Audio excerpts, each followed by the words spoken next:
another bonding day. Very, very excited na naman ako. Tara, samahan niyo ako dahil ipakikilala ko sa inyo ang aking isa sa malapit na kaibigan. Come on, guys! Come on, guys, let's go!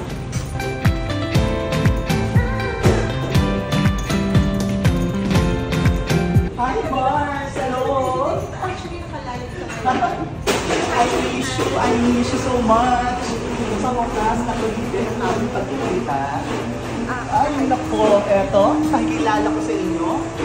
Si Miss Shirley ng Traje de Boda.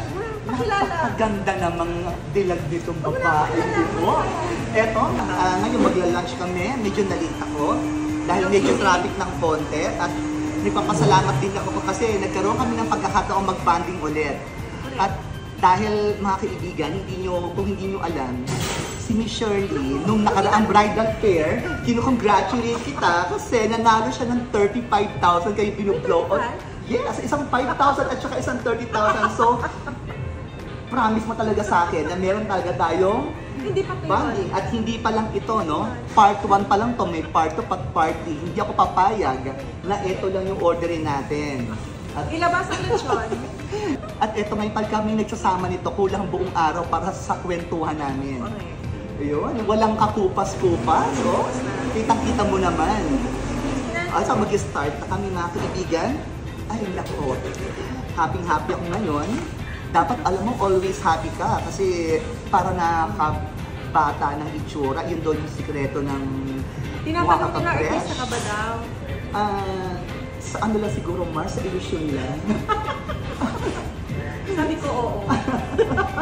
Ang biriin mo, ang tagal-tagal na namin itong plinano, natuloy din. Kasi last time, kailan ba tayo pumunta? Sa kabila naman tayo, sa tayo nagpunta last time? Manam. Sa Manam. Dito lang. Kasi maganda rin dito sa UP Town Center dahil pagdating sa mga kainan, di ba, restaurant, marami din silang mga options. Wala lang si Madam. Sarap ng kare-kare. O, panalo.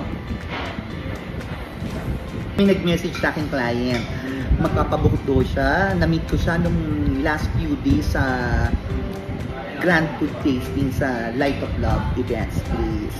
Yun, sobrang happy ako kasi that day, nagpunta ko ng Padre Pio. Eh, alam mo naman, siguro kanya-kanyang hiyangan. Nagkataon na hiyangan ko doon. Answered prayer na naman ang binigay sa akin ni Lord. At full of bless dahil lagi akong happy. Alam mo, importante sa buhay ng tao yung happy ka. Huwag mo iintindihin yung sasabihin ng ibang tao kasi hindi sila makakatulong sa'yo as long na wala ka naman talagang tinatapakan tao. At trabaho lang talaga ang focus mo at magpasaya at magbigay ng magandang serbisyo sa kapwa mo at maganda yung hangangarin mo, wala ka dapat ipaliwanag sa kanila. Ngayon, syempre alam niya naman na kaibigan, ano, yung pagpo-post sa social media, dalawa lang yan, isang malungkot at isang masaya. Yung masasaya na pinupuli ka o yung mga binabati ka o yung na-appreciate, sila yung masasayang mga tao na natutuwa rin sa mga ginagawa mo dahil alam nila na nagiging succeed ka sa buhay mo at natutupad mo yung mga pangarap mo. Pero yung may mga ibang tao naman na hindi rin sila masaya sa'yo, di ko alam kung ano ang tawag doon, kung bakit hindi sila masaya. Hindi mo naman masasabi na minsan kung kadugo mo o hindi, wala sa ganun yun, nasa tao yun. Kung ikay malapit ka kay Lord, lahat ng mga taong mababait sa'yo, maganda yung pagdadasal mo sa kanila, maganda yung hangarin mo. Siyempre kapag ka malapit ka kay Lord, lahat ng mga hinihiling mo, basta alam niya na check at karapat-dapat yung mga pinipipray mo sa sarili mo, ibibigay niya yun. Kung alam niyang maganda yung purpose mo sa buhay. Di ba, Mars? Minsan, alam mo, ang sarap din yung ganito na kahit na minsan tayo magkita, paligpagin tayo, parang kulang yung buong araw, di ba? Kasi nagkakataon kasi na, na busy siya. Kasi alam mo, pero nagagawa ko ng paraan. Kasi alam mo, pag pamilyadong tao, busy, hindi kagaya ko single. Pero naghahanap ako ng ng mga single din Pwede mag-apply, magpadala lang ng resume sa akin. Tapos, isa-search ko 8 to 25 years old, kailangan may pandesal. Diba? Kailangan may abs daw. Tapos, white complexion. Siyempre, dapat good looking dahil medyo choosy ako. Siguro napanood nila ako sa Regal Shocker nung araw at saka doon sa Shake, Rattle and Roll. Kasi nung araw, sumali ako sa mga contest sa TV. Anong Kaya, contest yun? dahil mahilig ako mag-acting, sumali ako doon sa Sari-Sari Awards, doon sa Eat Bulaga. Kaya ako nakapasok doon sa Eat Bulaga. Tapos, yung mga minimikap akong mga artista, nagkakataon na kailangan din nila ng talent doon sa eksena. So, instead na kumuha pa sila ng iba, ako na rin yung napapasali doon, kinukuha ng direktor.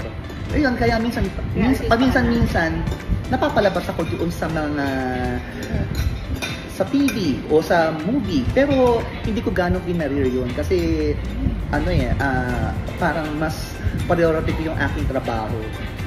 Kasi alam mo, sa totoo lang, pag puyat ka, nakikita ko yung mga artista, pag puyat ka, tapos, alam mo yun, ang dami nilang babasahin kakabisa doon yung script. Ang hirap din pumasok sa utak noon, lalo na kung sabi na meron kang personal na problema o pinagdadaanan, tapos sasabihin yung gano'n. Oo, di ba? Hindi biro yung pag-aartista. Hindi ganda. Ang hirap talagang pumasok ng mga line sa utak mo pag puyat ka. Tapos, minsan nakikita ko sa kanila, ang daming binabasa, ang daming kinakabisado. Ilang page yun, para mga 4. Oo, dire-diretso yung mga lines nila. Tapos, magkakataon pa, yung mga director ay very conservative na kailangan ma-perfect mo ng one take, di ba? Nagpapasalamat nga pala ako doon sa client ko na nagpa-book today, ngayong araw ng June 17. Magaganap ang kanilang debut ng daughter niya sa December, first week of December. Nagpapasalamat ako, natouch ako kasi isa na namang blessing yung dumating sa akin. Hindi ko po ini-expect na ganun.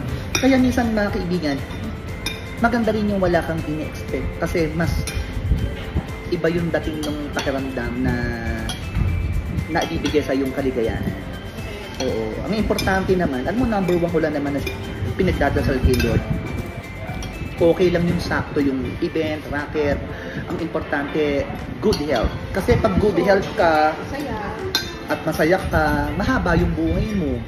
Kumbaga, marami ka pang ma-achieve, marami ka pang ma-experience, marami ka pang magagampanan sa buhay na gusto mong gampanan na, kumbaga sa pelikula, mga role, di ba? Yeah. Naku, ang sarap, ha? Panalo. One of the best fashion designers, si Miss Shirley. O, pag nakita niyo yung kanyang mga creation, maa-amaze kayo. Kasi alam mo yung ganun, pag tinignan mo yung kanyang gown, pag sinukat mo, tapos naipit mo siya ng bonggang-bongga, alam mo yung parang confident ka talaga. Oo naman kasi syempre, di ba? Ikaw magbabayad nito, kaya kahit man lang dito, makabawi ka man lang, di ba? Panalo. Alam mo, talagang ngayon ko napatunayan na wala nang talagang sasarap pa sa libre. Alam niyo yan. Akala ko naman sa Pilipino. Mga kaibigan, nagpapasalamat ako sa lahat ng mga tika-subaybay, mga followers ko sa Facebook, sa aking YouTube, at saka sa aking IG. My IG is Michael Celestino 25 and ang aking YouTube channel, Michael Celestino on Camera. Kaya subaybayan niyo po at ako po yung supportahan niyo. Maraming pong salamat and have a nice weekday. God bless all. I love you all.